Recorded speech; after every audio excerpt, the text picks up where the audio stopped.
આગળ વાત કરીએ તો અમદાવાદના વધુ એક વિસ્તારમાં અશાંત ધારો લાગુ કરવા સ્થાનિકોની માંગ ઉઠી છે।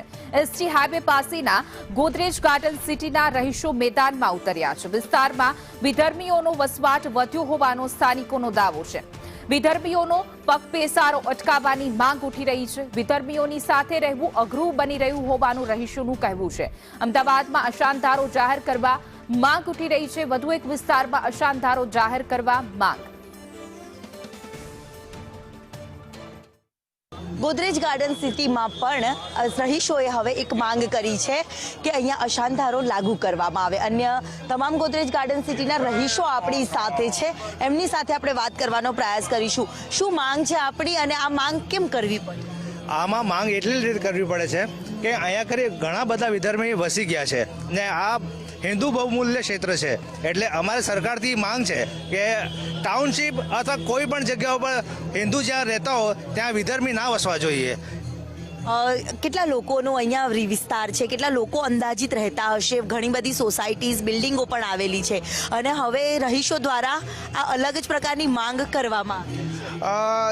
લગભગ આપણે જોઈએ 7 થી 8 હજાર પરિવાર અહીંયા રહી રહ્યા છે અને આખો વિસ્તાર જે છે એ ગોદરેજ ગાર્ડન સિટી તરીકે ઓળખાય છે। એટલે આ સંખ્યાઓમાં આ જે ધીરે ધીરે આ લોકોના ધાર્મિક પ્રવૃત્તિઓ છે એ વધી રહી છે, જેના કારણે અમે લોકો એક એવા શાંતિપૂર્ણ એરિયામાં રહેવા માંગીએ છીએ જેથી કરીને અમારે આ 7-8 હજાર પરિવાર શાંતિથી રહી શકે। શું માંગ છે આપની? માંગ અમારી એ જ છે કે આ જે અશાંત ધારા છે એ અમારા વિસ્તારને આવરી લેવામાં આવે। એક હવે ડર હિન્દુઓને થઈ રહ્યો છે એવું કહી શકાય?